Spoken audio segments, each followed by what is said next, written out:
Hello, and welcome to episode 16 of Michael's Corner. My name is Michael. If you enjoy this content, please like, subscribe, and share with others who would be interested in this type of content. Also, please check out our merchandise at newimagestore.com for all of your Michael's Corner gear. Now, today's show will delve into the madness that has Americans destroying or pulling down statues. This is the next big thing in our so called enlightenment in society. Enlightenment in society? My ass. Excuse my French. What is this all about, you may ask? Well, in this show, I will discuss this new normal for American society and attempt to get to the bottom of this, so bear with me. Now, it all started with the murder of George Floyd in May of 2020. In the civil unrest that followed, a number of monuments and memorials associated with racism and racial injustice, were vandalized, destroyed, or removed. There were also commitments to remove some of them. This occurred mostly in the United States. Other countries jumped on the bandwagon and started doing the same. This had become truly a worldwide protest.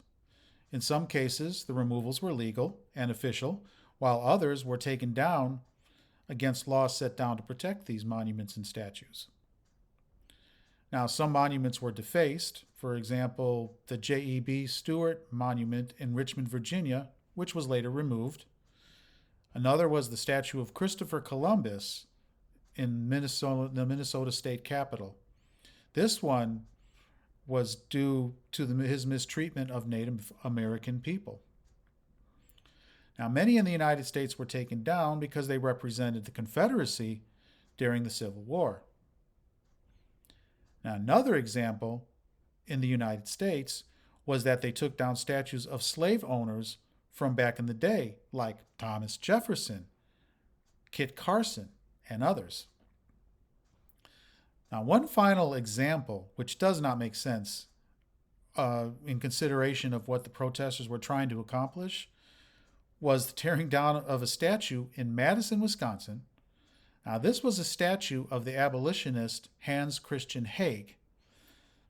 This one was not only torn down, but it was thrown in a lake.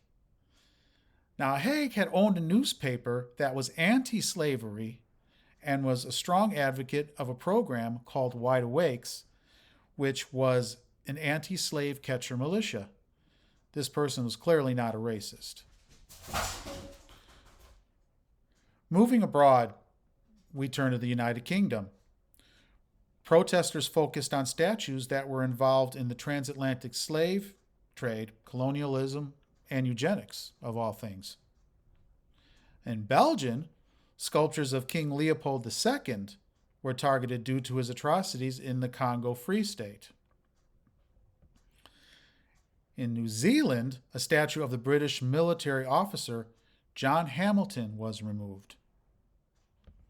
Last but not least, though I could go on, as you can see, as far as this goes, India had a colonial era statue relocated, and in South Africa, a bust of Cecil Rhodes, a folk hero, was decapitated. Now, what do all these statues have in common? Well, these historical figures all contributed to the world they lived in. Some were heroes, others explorers, others helped disadvantaged groups, but lived in a different era of time, where mentalities were different about how the world was seen and developed. I'm not here to judge these people, nor do I condone some of the bad behavior, but the reason they were erected was not because of what they did bad. It was to celebrate the good things they did for the world. Though Christopher Columbus, the thing about him, is in doubt. That would be an interesting subject about whether he really discovered America. Seems that he didn't. If you guys would like me to talk about that one in a little bit more detail, hey, drop me a comment. Now, my point behind all of this is that learn from the past, not destroy it.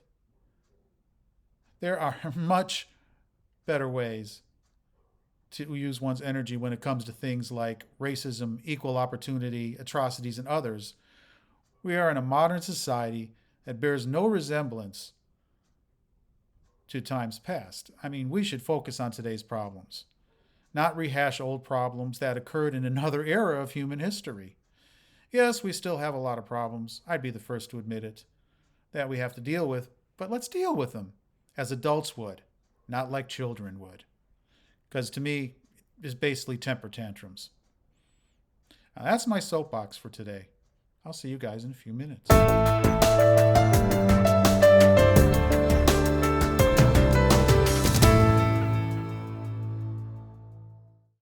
Hello again, and welcome to my questions and answers section of this particular show. This has been an interesting one.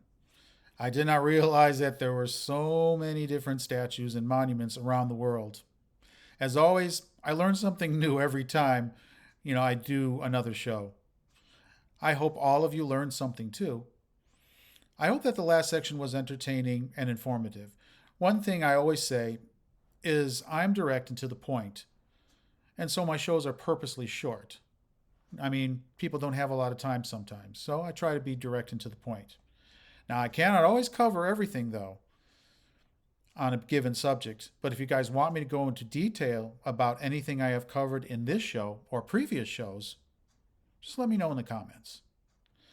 Now, I have no questions from you guys, and on this episode, I really do not have any questions for you either. I do apologize for the lateness of this one. I was going to talk about this subject several episodes ago, but didn't have a chance to get the research done. It is here now, and I hope all of you like the content. On to the final thoughts of this episode.